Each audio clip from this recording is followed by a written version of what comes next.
So what team in the Big 12 in 2022 will have the best running back room? Pull up a chair, sit back, relax, and let's talk about it.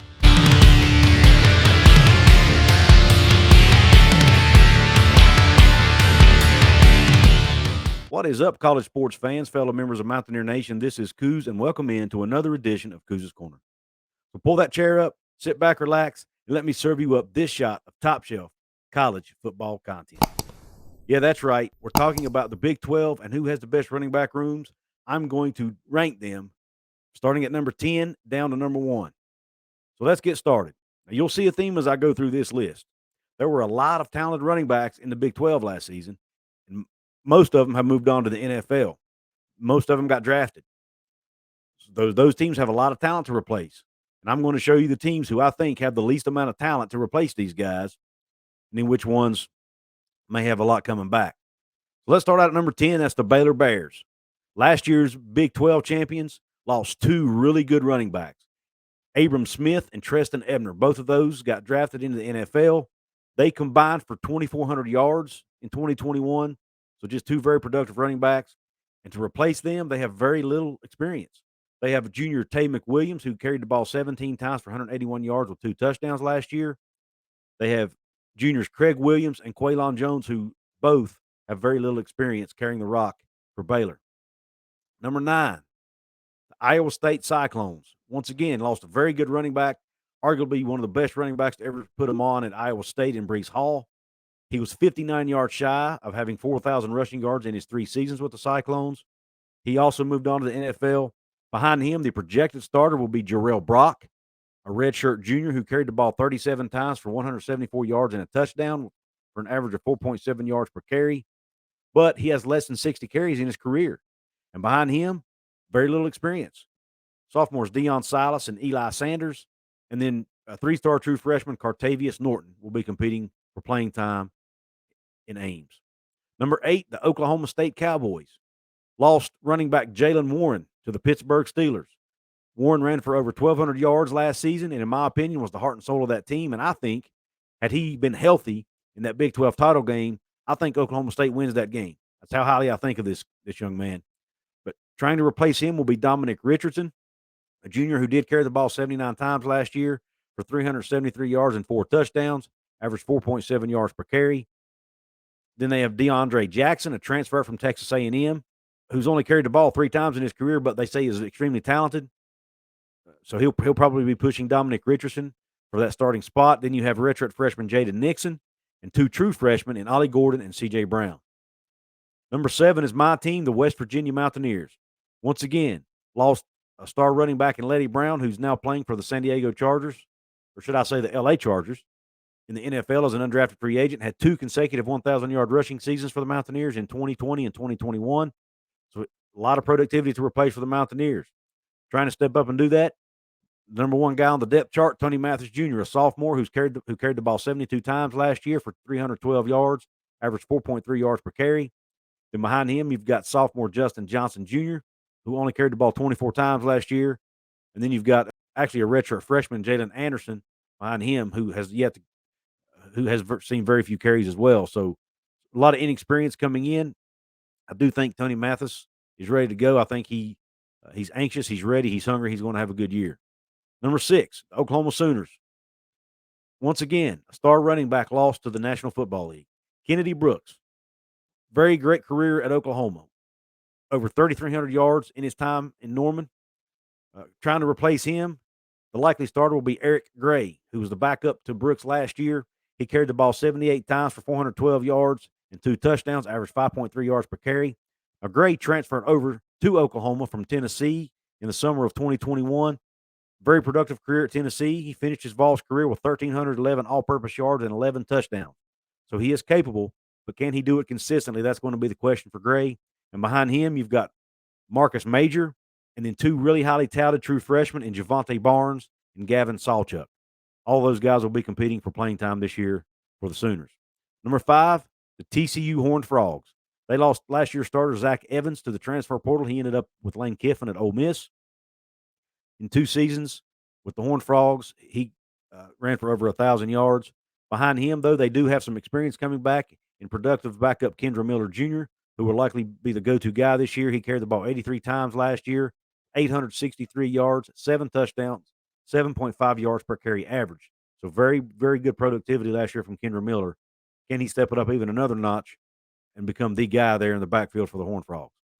Behind him, you've got Imari DeMarcado, a redshirt junior who carried the ball 96 times for 421 yards and 4 touchdowns, average of 4.4 yards per carry. So he's also had some success at the Power 5 level. And then you've got a transfer from Louisiana, Imani Bailey, who's a junior who carried the ball 102 times for 642 yards and 8 touchdowns for the Raging Cajuns. So you've actually got some experience there for the Horned Frogs. That's why I have them up at number 5 and not lower on the list, because I do feel like they have some depth there, but do they have somebody that can be the guy and maybe compete for the rushing title in the Big 12? That's yet to be determined. Number 4, the Texas Tech Red Raiders. They bring back experienced backs in senior Sir Roderick Thompson, who carried the ball 107 times last season for 500 yards and 10 touchdowns, averaged 4.7 yards per carry. He has rushed for almost 2,000 yards in his career. So can he put it together on a consistent basis? Then you've got junior Taj Brooks, carried the ball 87 times, 568 yards, 7 touchdowns, 6.5 yards per carry average in 2021. Number 3, the Kansas State Wildcats. Now, I could have put Kansas State lower on the list because they do not have a whole lot of guys behind their starter, Deuce Vaughn. But Deuce Vaughn is dynamic. He's a likely Heisman Trophy candidate, arguably one of the best running backs in all of college football, and is the center of their offense. So because of that, I put them up here as high as number 3. Deuce Vaughn, a junior, carried the ball 235 times last year, 1,404 yards, 18 touchdowns, averaged 6.6 yards per carry, and it also does a very good job catching the ball out of the backfield. Behind him, they don't have a whole lot of experience. They've got Jordan Shippers, a junior, who transferred over from Western Illinois a couple of years ago, has only carried the ball 5 times in his career. You've got redshirt freshman DJ Giddens, who reports say Coach Chris Kleiman has been very high on in camp. Then you've got 2 transfers from Air Force and a junior college in LaJames White and Anthony Frias. So all those guys will be competing for that backup running back position behind Deuce Vaughn. Number 2, believe it or not, I've got the Kansas Jayhawks, the second best running back room in the Big 12. Kansas may surprise some people this year, folks. They could be scary good in the backfield. They've got Devin Neal, a very underrated sophomore, who carried the ball 158 times for 707 yards as a true freshman last year. 8 touchdowns, 4.5 yards per carry. He set out to have a very big year. And behind him and competing with him for snaps, Kai Thomas, who carried the ball 166 times for 824 yards and 6 touchdowns last year for the Minnesota Golden Gophers. All season, he decided to hit the transfer portal, landed at Kansas, which is his home state, decided, I guess he likes what Coach Lance Leopold's building there for the Jayhawks, and he wanted to be a part of it. So he and Devin Neal will probably share the load I'm expecting this year in that Kansas Jayhawk backfield. Mountaineer fans, you should remember Kai Thomas. He sliced us up in that Guaranteed Rate Bowl for 144 yards as a member of the Golden Gopher team. And he got kind of thrown to the wolves last year as a true freshman. Minnesota saw just a plethora of injuries last year in their backfield, got all the way down to their 4th or 5th string running back, which happened to be Kai Thomas. And look at the numbers he put up. So Minnesota was very deep, so he made the decision to transfer out, I guess, to go somewhere where he might have a chance to get more snaps and also move back home to his home state of Kansas. And behind them, they've got several other redshirt backs, and then Jonathan Brooks, a freshman, who carried the ball 21 times for 143 yards and a touchdown. Number 1 on the list, no surprise here, the Texas Longhorns. Probably one of the deepest running back rooms in all of college football, and it starts at the top with Heisman Trophy contender Bijan Robinson. Bijan Robinson, the junior, last year as a sophomore, he carried the rock 195 times, 1,127 yards, 11 touchdowns, averaged 5.8 yards per carry. Does also a really good job of catching the ball out of the backfield. Just a very dynamic player, arguably the best player in college football, some would argue. Set out to have a very good year again this year, barring injury. Behind him, another very good back who would probably start at any other program around this country, Roschon Johnson, a senior who carried the rock 96 times last year for 569 yards and 5 touchdowns, averaged 5.9 yards per carry, and has rushed for over 1,500 yards in his 3 seasons with the Longhorns.